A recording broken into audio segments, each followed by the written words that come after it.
Welcome to Reduce Cyber Risk Podcast, April 1st, 2019, episode 31. Welcome to the Reduce Cyber Risk Podcast, where we provide you the training and tools you need for your cybersecurity career. Hi, my name is Shon Gerber, and I'm your host for this action-packed, informative podcast. Join me each week as I provide you the information you need to grow your cybersecurity knowledge while taking practical and actionable steps to protect your business from the evil hacker horde. All right, let's get going.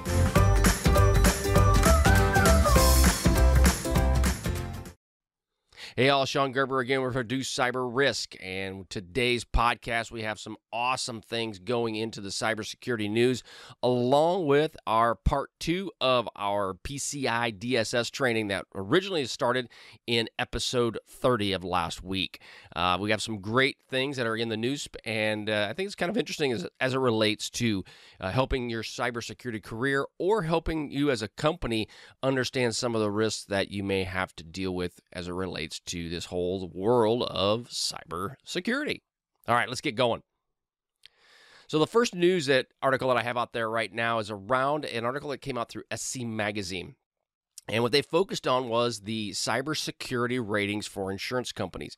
Now, the interesting part around this is if you are a business and you are considering what do you do as it relates to cybersecurity insurance, one of the trends that I'm seeing is that more and more companies are wanting this level of protection. And I've also seen it from a large enterprise aspects where if you are dealing with third-party vendors, and we've talked about this on the podcast numerous times, is that if you're dealing with third-party vendors, you as a company may want to require them to have some level of cybersecurity insurance.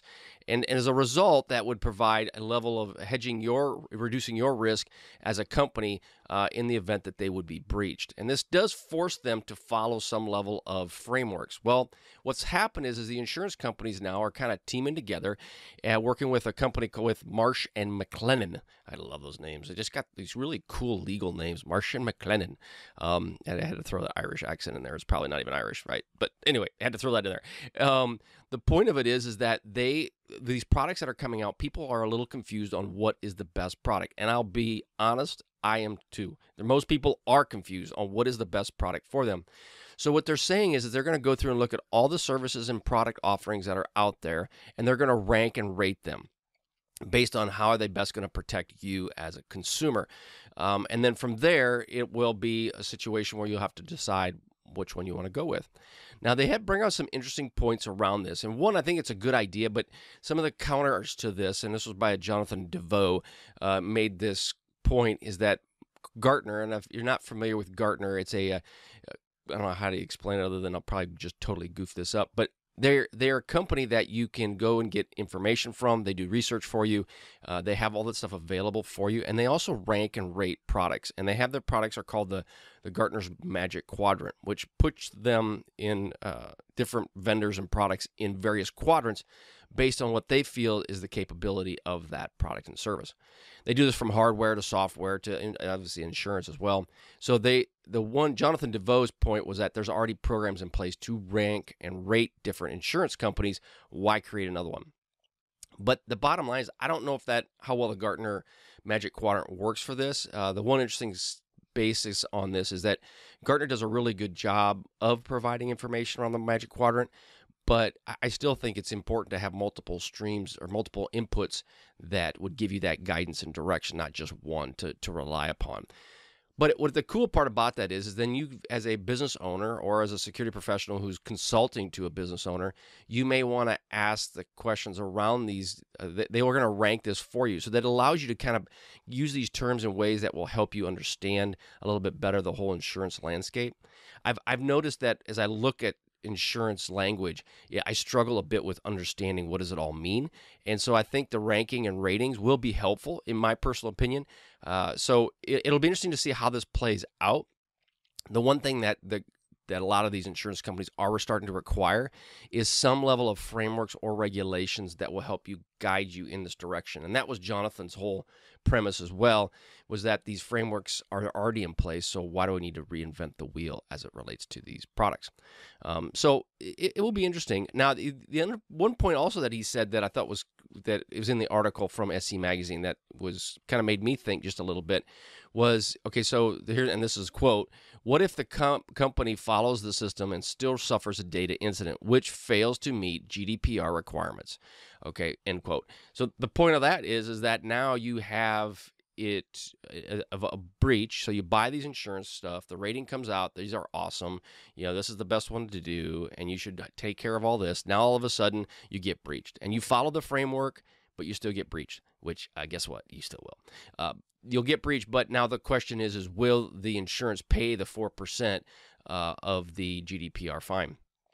And so the interesting aspect on that will be, well, 4% of a company, especially if they're a global large enterprise, that's a gob of money. That's a lot of money.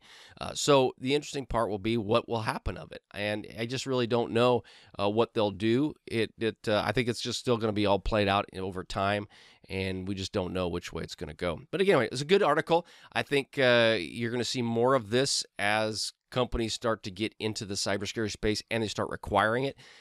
So therefore, as demand increases, so will the attention to this. Okay, in other cybersecurity news, there's that Microsoft finds an NSA-Style Backdoor in Huawei laptops.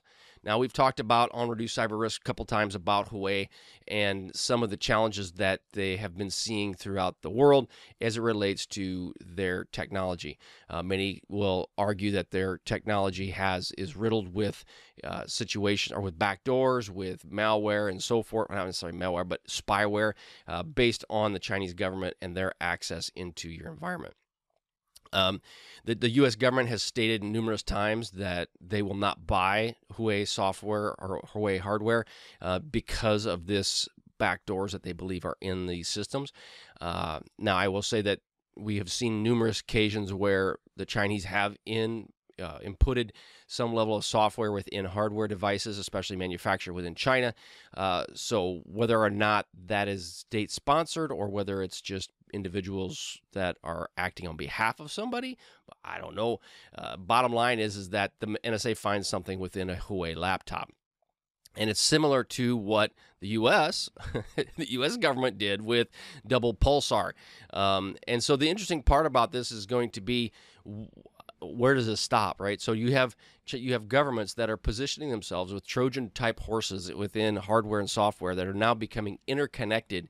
How is this all going to play out? And in reality, it's kind of, coming from my background with a military background, I consider a Pearl Harbor type event where I use this example where is that the U.S. was sleeping, was not aware, and the Japanese government attacked Pearl Harbor in the United States. So is the Chinese government going to put all these Trojans and backdoors in systems and then pop them out in the event of a military action?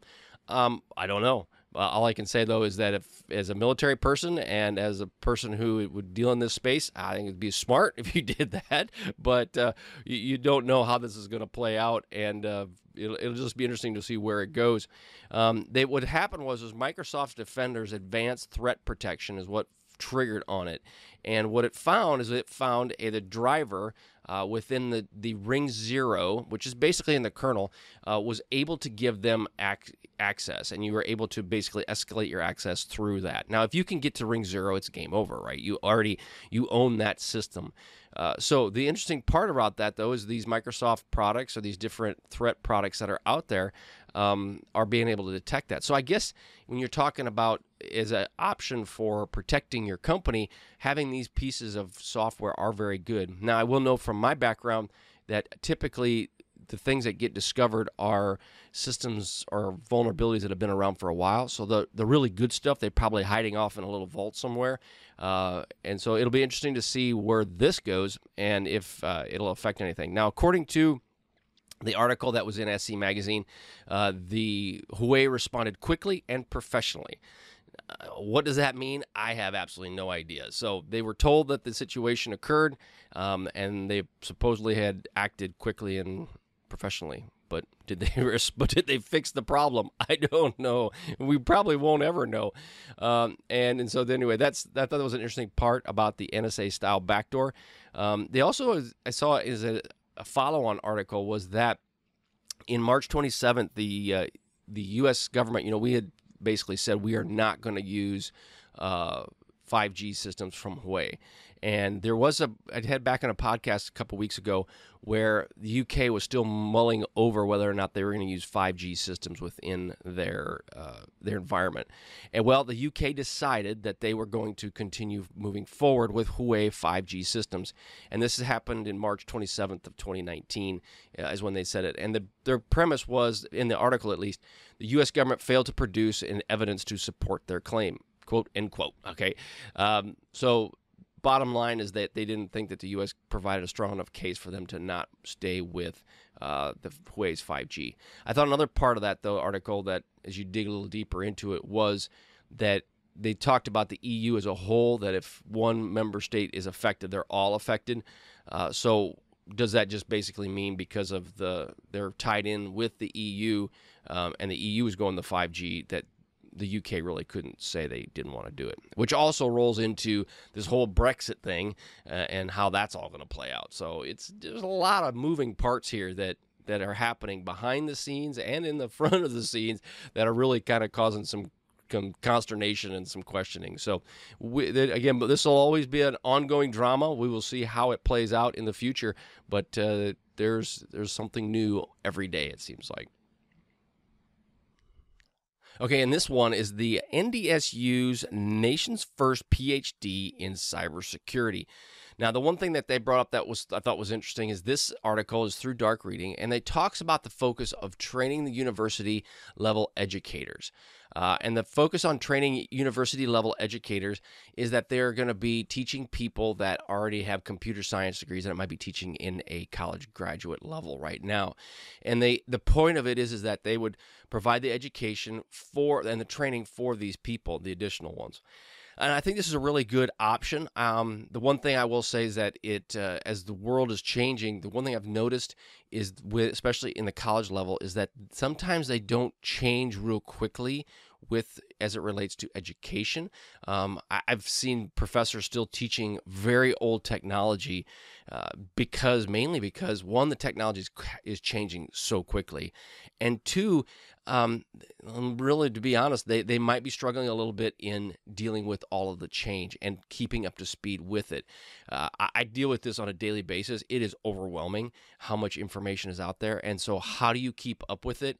And I'm in this space, living it, and then let alone trying to be an educator in this space would be very challenging. So the focus here is that this nation's PhD program is they're going to focus on educators specifically. So I think it's a really good move. I think it's very helpful as far as for the overall goal. But one of the things they talked about as our core studies is going to be software development, databases, algorithms, and AI, which is your artificial intelligence. So your artificial intelligence piece, as it relates to cybersecurity, I think is a really good piece of this. And where that goes, I think that's the future. So having an understanding in cybersecurity, especially having a way to teach the new people around that, I think would be very, very valuable. And it would be interesting to see was they come up with this PhD program for teaching educators on cybersecurity, is how do they roll this into the high schools as well? So I think that could be a possibility for this college to be able to provide something for high schools as a supplement. So you're teaching comp sci and all the aspects of that to your instructors so that they can teach their students. Having ability for a high school teacher to be able to teach cybersecurity as a way to lead into your curriculum, I think is a really good program. So I'm sure they're thinking of this. The list of people that are very, very sharp. I'm just kind of reading their bios, and I'm like, oh yeah, my third grade education just won't go very far with them. But the bottom line is that I think it's Dr. Kendall Nygaard and Dr. Jeremy Straub are the key people within that group. But I looked at their founding members, and they're very, very large as far as what their capabilities are. So they have a lot of background from all over the globe, and so I thought it was very cool. Their dissertations are on cybersecurity, cyber education technology, and cyber education research. So again, that spin is mostly on the cyber education piece of it, which I think is really, truly needed. Rather than having these really big people with super powerful brains thinking this stuff up versus little Shon Gerber and his Reduced Cyber Risk coming out and trying to teach y'all.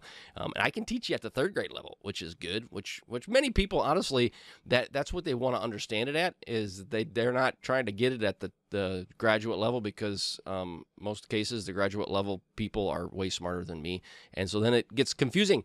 So this, I think, Reduced Cyber Risk is a great way to bridge that gap, but I do think this is an awesome program for the North Dakota State University, especially where it's really cold all the time. And it's like really cold. I mean, it's so cold. Put it in perspective. It was so cold in Grand Forks, which is 60 miles north of Fargo, that I had to take the battery out of my car in the winter because it got to 80 below. And then on top of that, when I was pulling the battery out, I didn't get to it fast enough, and the battery case cracked and then bled all this battery acid all over my clothes. That was a bad day. So it's cold up there, so it's pretty good to study cybersecurity in North Dakota, because guess what? You got time, especially in the winter when you can't get out. So that's the interesting part around that. All right, so as we move on to our training that we're going to have put out there about PCI-DSS, one of the things I want to put a plug out for is Reduced Cyber Risk.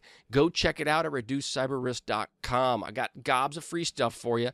There's also some free trainings that you can have, and if you are working on your certifications as it relates potentially even to CISSP, which is your Certified Information Systems Security Professional, there's some exam questions out there. There's also Domain 1 videos of the 8 domains. I've got Domain 1 videos out there that are free for you guys to check out and look at, download, do what you need to do with them. Along with that, there's also some other great content as we have for cybersecurity for businesses. Some key things you need to consider as you're looking at that from a cybersecurity point of view. So there's some awesome, great stuff at reducedcyberrisk.com. Check it out. It's awesome. And we'll roll right into our training. Hey, again, this is Shon Gerber with Reduced Cyber Risk, and now we're getting the PCI-DSS-Part 2. All right, part of the CISSP supplement of the stuff that I put out there for Reduced Cyber Risk, of helping you and your security company, your businesses, be more secure, along with helping security professionals understand security and assist in the CISSP. All right, let's get started. So as we talked about in the previous part of the PCI-DSS aspects, one of the key components around that was, how do we get there? How do we secure our network? We build our network, we secure our network, all of those aspects that go into protecting it. And then, so as we went through the different pieces and how you had to assess and how you remediate and how you had to go and comply with these different pieces with the PCI security standard, one of the aspects that came around this was to include security controls and building a secure network. Well, of that, the key aspect around that is that what are some points that you need to put in place for your company. The first one that we're going to kind of get into is we're just going to roll through some of these security controls. There's about 12 of them that if you put these in place, this is kind of the crux, and that's probably not a really good word, the foundation of what you're going to need to do within your company from a business standpoint and from a security professional standpoint to ensure that you are meeting the PCI security standards. And these security controls, there's a litany of things you need to do besides just going, hey, I've got a firewall, I'm good. No, there's more to it than just that. But at the end of the day, this is where you begin this process at. So the first one we're going to get into is firewall protections to include wireless. Now, you need to understand that if you have the PCI-DS or PCI payment card stuff, if you got payment cards that you're accepting, PCI-DSS security standards are requiring you to have a firewall that are protecting to include wireless, that you would have a segregation of your network. So basically, you have an untrusted network segregated from your PCI environment, from your credit card information. And the purpose of that is to basically not have the blending of data. I saw one situation where I went out for dinner one time and went to a a merchant to have dinner and was eating my food, and I looked in the back and they had a door that went all the way to the back, and you could see to the individual through the kitchen, and there was a computer, and this computer was it was a person that was sitting on there playing solitaire. And so I asked the cashier, I said, so what, that computer sitting in the back, so what is that? And they said, well, that's our computer that controls the store. I said, well, my credit card, is that going back there to that computer after you guys you accept my credit card information? He's like, oh yeah. And I said, so that person is playing solitaire on the same computer that my credit cards are going on to? Oh yeah. I said, does that thing have internet access? Oh yeah. Bad idea, right? So all of those things are just fraught with danger.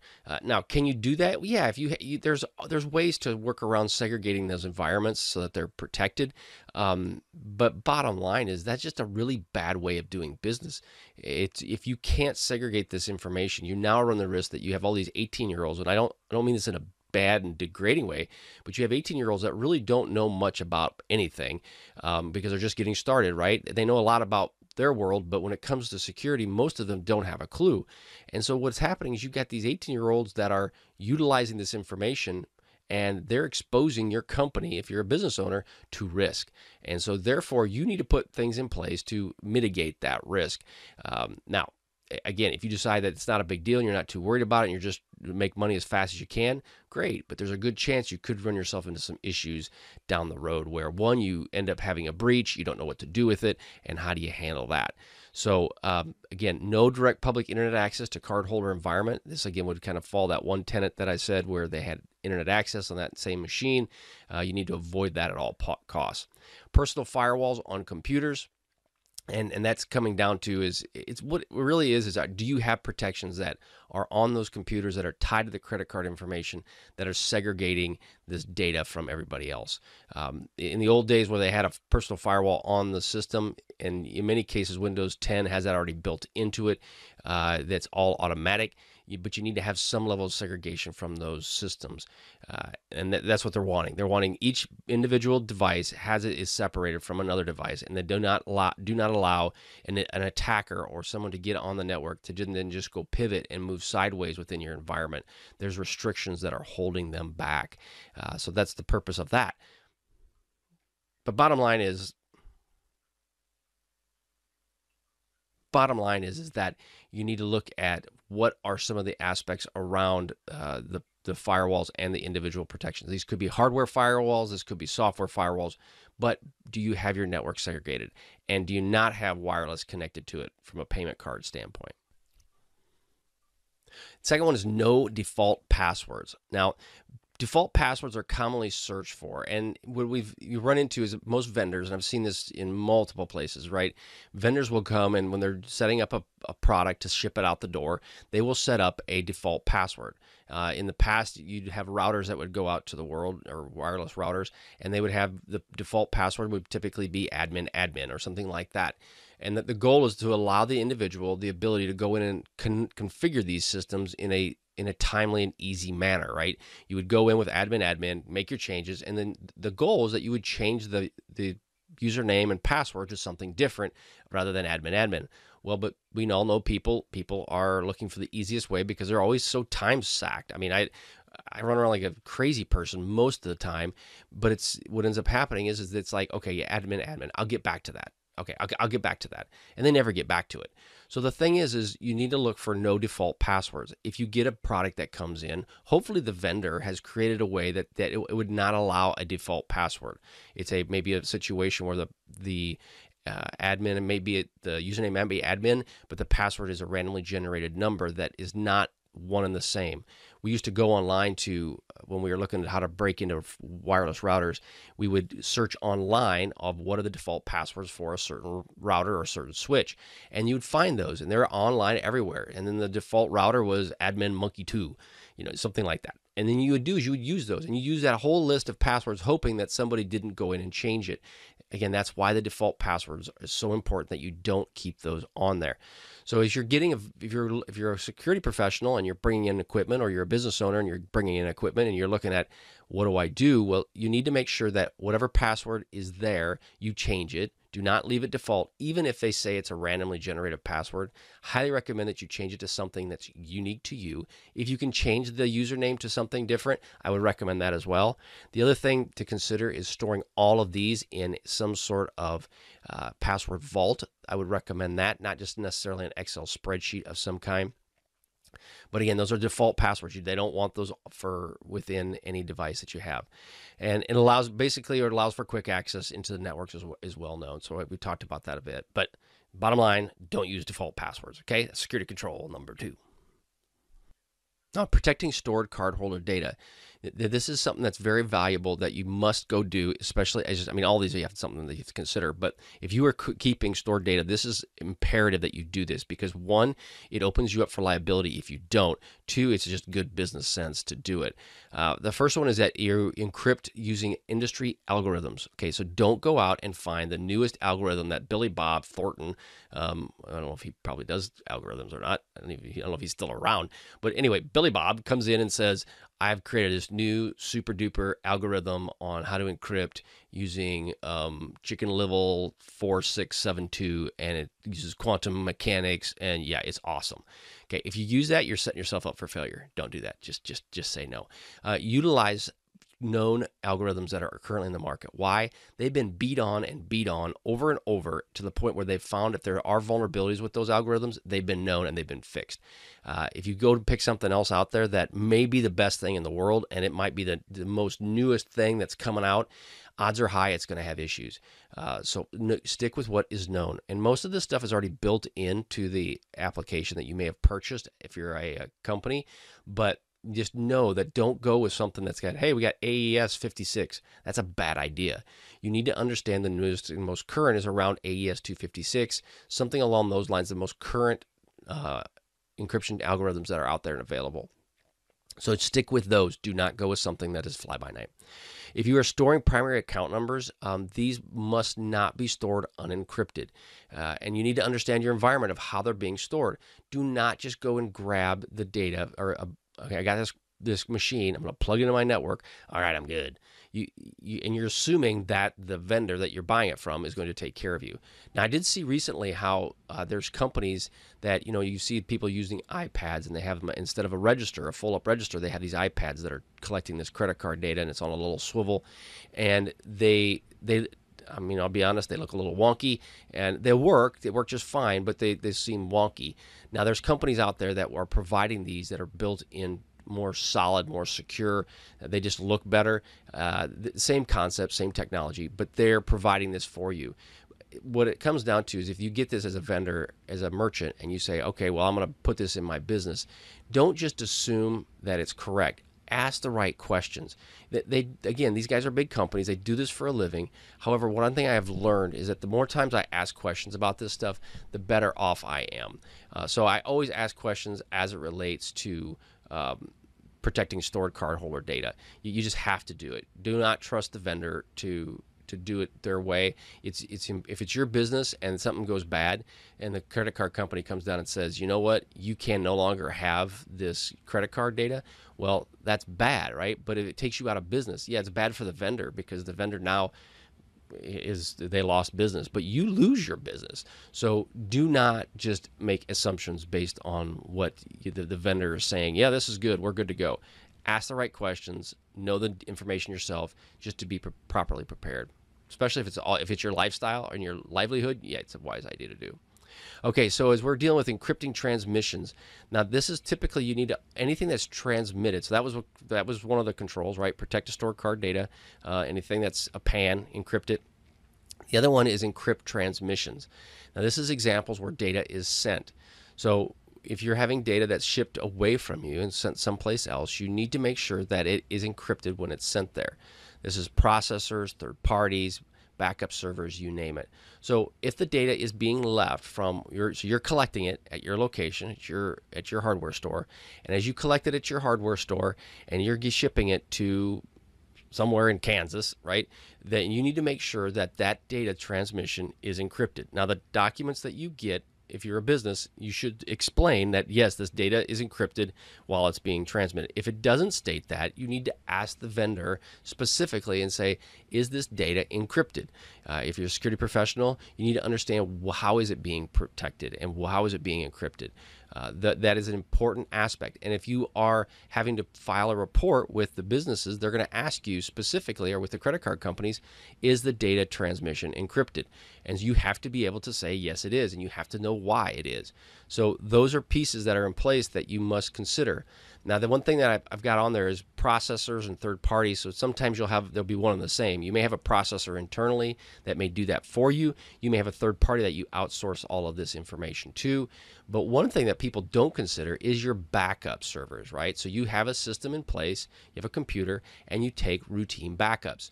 Well, if you're backing up to the cloud, and let's just say it's using Google Drive or something like that, that transmission is encrypted. However, if you have one that's local within your environment and you're just backing up to a server that's sitting in your network, are you actually encrypting that transmission across the wire? So I have a box that I'm working on, and you know what? My backup server, this wouldn't be good. You'd want it in a different location. But let's just say it's in the same building. You know what? That computer over there in the corner, that's my backup server. Well, the data going from that computer, the one that's collecting the credit card information, to the backup server, is that encrypted? It better be. So those are pieces around from a security controls you need to be aware of. And again, these are just a small subset. I'd highly recommend you get in. I don't recommend, you need to, especially if you are a security professional doing this. You need to understand what are the network architecture and what are the minimum requirements. But bottom line is you need to encrypt your transmissions that are being sent from that device. Other security controls, we've got antivirus software. Now, this may be required to be installed on all systems connected to the network. So if you decide that you don't want to run AV by any way, then this should not be connected to the same network that you're running your credit card information from. So if you have any sort of credit card information running on any system, it needs to have antivirus installed. There's many vendors out there that provide this. There's also, if you're dealing with Windows 10, it's already built into it. There's a lot of products that can do this for you that can make your job very seamless. If you decide to work on old stuff, well, now you're incurring more vulnerabilities, but you'll have to ensure that there's antivirus running on those systems. Now, we've talked about reduced cyber risk multiple times. Antivirus, in some cases, a bit antiquated based on the old way of doing business. However, that all being said, it's still better than nothing. And what I highly recommend is you run new, updated Windows 10 operating systems that will keep all of that for you and have it all built inside. Yeah, you don't have to worry about it. Also, the nice thing with like running Windows 10, there's BitLocker that's already native encryption that's set up within your computers, so that helps reduce your risk as well. So those are points that you need to be concerned about as an antivirus pieces. The other thing that comes into is any vendor that provides you software that are point of sale type of information, they need to have some sort of antivirus scanning as well. Now that needs to be in place. That needs to be defined in their documentation. You need to ask them that question of going, okay, well, you're providing me this software. How do I know that it's not having issues? Where is the antivirus? Does it need to be there? Now, I'll see some Windows, or I shouldn't say Windows, these new registers that are utilizing Apple iPads. And Apple does a really good job of segregating and keeping data secure. So in some cases, that may not be necessary because of the situation where they've more or less partitioned a lot of that risk off, so that if there's really not much of a way that some sort of malware can get into that environment. However, one of the questions you want to ask yourself though is how do they update? And that'll be one of the things we have on our next bullet is how do they update those systems? Are patches pushed to that device? If I have this point of sale device, how do I know it's going to be updated from any vulnerabilities that could be with the application that they've created? How do I make sure that someone doesn't install apps on there that are not approved? Those are pieces that should be happening. So back to the first bullet about antivirus, you need to make sure that the point of sale vendor has a plan around this.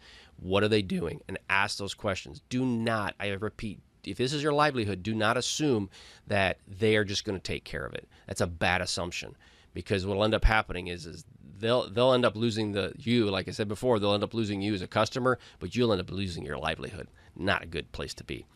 Update and patch systems. This is the next security control, and you should look at auto update. Can be useful, but beware. Auto updates can cause issues within your environment.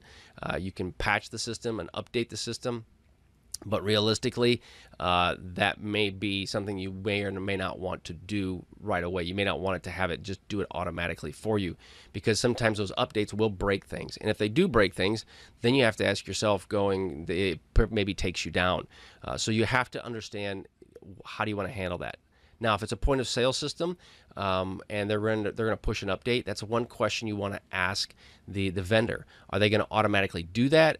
Because one thing you don't want to have happen is at 2 o'clock in the afternoon they push an update that breaks your point of sale, and now you can't take orders. How does the vendor handle that? It would be very valuable to ask, just to understand, when do they push these updates. Now, I know as a business owner, you're probably going, I got so many other things to worry about. This is the last thing I want to deal with. Well, if you're a small business owner, you are the IT person. So guess what? Sucks to be you. You better figure it out. You don't want to be going and getting mad at your point of sale cash register when it's not working because somebody pushed out a patch to you and caused you to cause issues with you. Use updated and current operating systems. Again, we talked about this before. Don't use Windows XP. Don't use old stuff. And now even Windows 7 is going end of life, so don't use them. Update your stuff to Windows 10. Just do it right.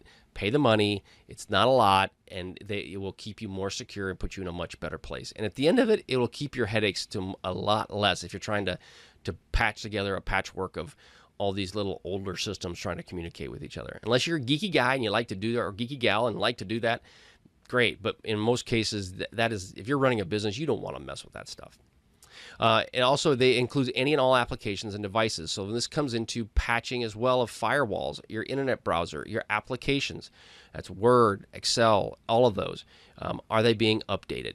And it's imperative that you consider that as a point, because everything from the device itself to the application all have updates that have to be done to them. And in many cases, those are the ones that are most often forgotten and left about, so which ends up incurs more risk for you and your company. Also need to restrict cardholder data to only need to know. This is role-based access controls. Now, this comes into is that if you got the 18-year-old who's working in your environment, that person can only get access to, is only dealing with that, right? So those are role-based access controls. They have administrators and user accounts. These administrators, in the case of, let's say you have one person that wants to get access to your payment card area, that is the administrator account. Then you have user accounts. Well, you don't want your 18-year-old or your new hire to be accessing as an administrator unless you have controls in place. If you're the business owner, you'd probably want you or someone that you trust to be the administrator of that account. Now, that's you really want to break this in. You don't want everybody to have administrative rights. That just kind of goes without saying. But you need to consider that you put that in place so that these people can limit the access that they have. It's also required by PCI-DSS 3.2 to maintain an up-to-date list. So when Bill is a user and then Bill leaves and you have Fred that comes in, you have to make a change to your list to ensure that Fred is now annotated on that list as a user. The purpose behind that is to have accountability. If in the event something happens, you now have somebody that you can go back to and say, yeah, Bill was the one that did that, or Fred's the one that did that, and we know that because he was working at this time, there was logs in place because of that, we know that that's the person who did it, that you have to have some level of accountability. So that's what they want you to do, is when we're restricting cardholder data to only need to know. You also want to assign ID and passwords to individuals with computer access. There needs to be unique IDs and passwords to individuals who have access to the computer systems. Again, this is accountability. It needs to be unique and complex. You need to make sure that they are tied specifically to the individual and not to some random rogue account. Again, this comes back to maintaining, ensuring that people are doing what they're supposed to be doing, and you have the audit trail to go back and show that if something did happen bad, who did it? Why did they do it? Where are they at? When did they do it? All of those pieces have to come into play. No sticky notes. Don't put passwords next to your systems that are on a sticky note. Utilize again, like an online storage like LastPass, 1Password. There's other ones out there as well that can store these passwords for you. But in the case of that as well, don't let everybody have access to this password vault or database, because now you're just setting yourself up for more problems. You got to segregate this stuff out. So again, if you're a security professional, pay attention to that. This is not a joke. You got to keep these things separate and secure. If you do it right the first time, and get people in a habit of using it the right way, you will make your life so much easier long term versus having to try to break bad habits that have been ingrained over time of having a sticky note underneath a keyboard and people just using that. So it's something to consider. Again, last security control there is assign ID and passwords. Okay, also we're dealing with security controls around restricting physical access. So when you're dealing with a workplace, one thing to consider is that when you're dealing with cardholder data, you need to ensure that you have restricted access of the data itself. So you need to keep the location secure. So if you have a credit card system that is sitting out there and it's open, you need to make sure that it's behind locked in an office. It could be in a situation where it's in a locked closet. Obviously, a data room would be better than anything else, but you have it segregated away from the general populace and also from your employees. So you need to keep that location secure. You don't want people having just direct access to it that don't need direct access to it. It also needs to be well lit and monitored. So in the case of an office, it would be highly recommended that you have a camera in there that's running and it's well lit, so to make sure that if anybody does have access to it, that you're watching what they're doing and avoiding anybody from potentially having access to the system itself. Don't let it be stored in open areas like we kind of talked about before, where you have a lot of people that are coming and going, especially employees. I've seen it where that these things are sitting in a break room and this computer's in the middle of the corner and then someone goes, well, what is that? Well, that's what we hold all our payment data on. That's a bad idea, right?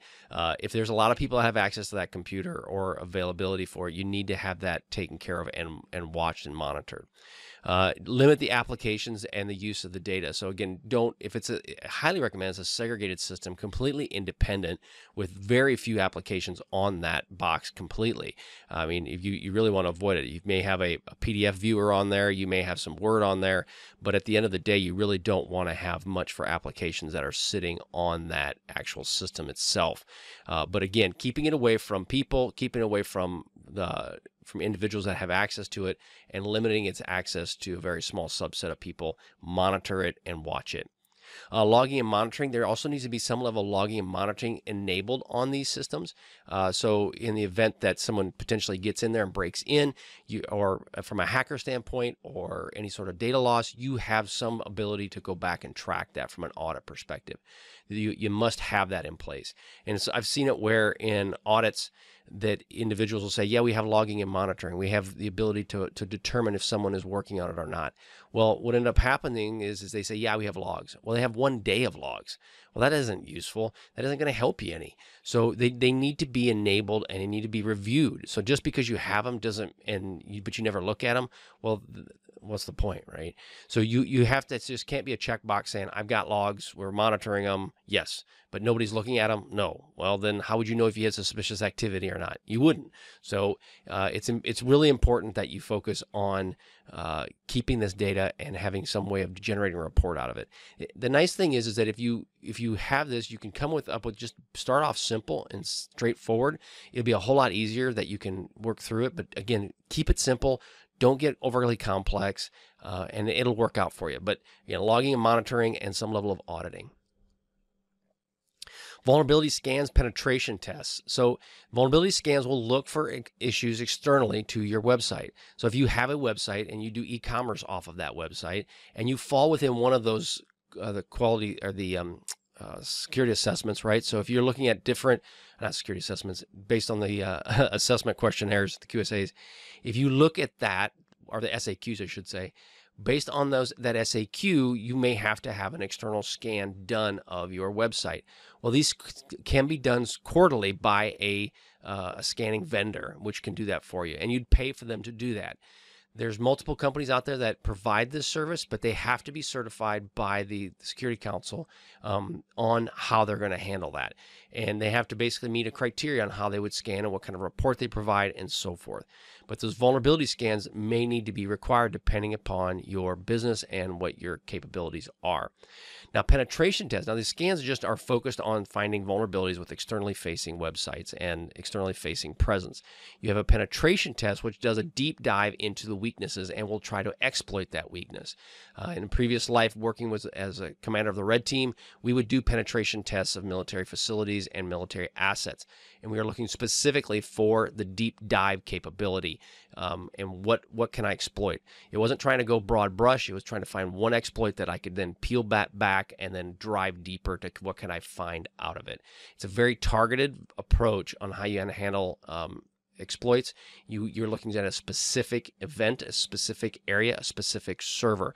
I'm not trying to find a large group and then try to just scan them and then see what I can find. Typically, though, what ends up happening is you may start with a scan to find a specific vulnerable system, and then a penetration test would then drive deeper into that actual system. There are requirements based on the SAQ that you may have to do. And so based on that SAQ, you may have to have penetration tests done every so often. I know the service providers have to do this. They have to have it done at and I'm not sure the actual frequency, if it's twice a year, once a year. Typically, penetration tests are not an inexpensive event. They are kind of pricey. So I would be willing to bet that as long as you're doing the rest of the scans, the penetration tests are probably an annual type of event where you would do one a year on targeted systems. So you'd probably have, most likely these vendors are having to have an annual or quarterly scans that are done by a scanning vendor, but then have to do a penetration test that's done on a yearly basis. Documentation and risk assessments. Now, again, this is we talked about before. It's not just keeping some pieces of paper hanging out there.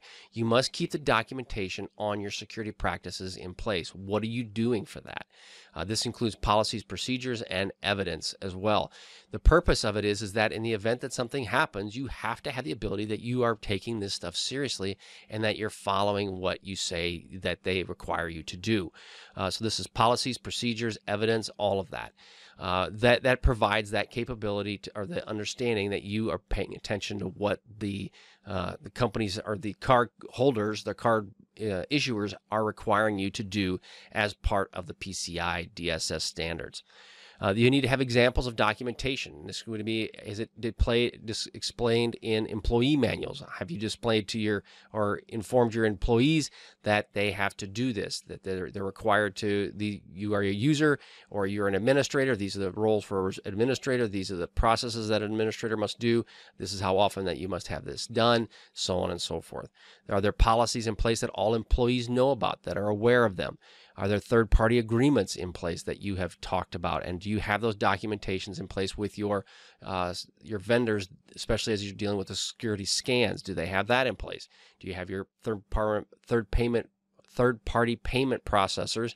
Do you have that in place where you've talked to them about their security standards and understanding that? Here's one that a lot of people don't deal with and they don't quite understand is, do you have an incident response plan in place ready to go? What does that mean? Well, an incident response plan is, do they have something in the event that there's a risk, though you have a break, you have a hack, and you've been informed maybe that there's been a hack. Do you have a process in place to deal with that hack? Who do you have the right people to contact? Do you have lawyers that you can communicate with? If you're not the owner of the company, do you have the owner's phone number on speed dial? Do you have public affairs? All of those aspects, how would you handle that? All of those aspects are detailed out in an incident response plan. And so therefore, it's imperative that you have that kind of predefined and done already. And then you also recommend that you work through that with your employees, or at a minimum with the officers of your company, to ensure that everybody is connected with an incident in the event that something bad would happen. Finally, you have an annual risk assessment that you do, and this would identify any critical assets, threats, vulnerabilities that may be out there and set up for your company that you may be experiencing. So again, that must be accomplished as well. These can be very simple. They can be very straightforward. They don't have to be complex, depending upon the size of your company and your organization. But they help you to kind of restructure your brain around what are the actual risks to my company, what is critical to me, and how do I best protect myself against any sort of threat that might be out there and posed against my individual business, and especially as it relates to the credit card industry and the PCI and DSS standards. All right, here's some of the references that we've brought up from this. It's PCI security standards. There's a whole bunch of great stuff out there on those security metrics, and also these are the compliance links for each of the credit card companies is included. All right, that's all the training I have for the PCI DSS. Hope you enjoyed this training. A lot of great stuff for you on reduced cyber risk, so check me out there. You can also check me out online at Twitter and also on LinkedIn. Hope you enjoyed this training, and this is more great stuff will be coming from reduced cyber risk. All right, have a great day. Catch you on the flip side. See ya.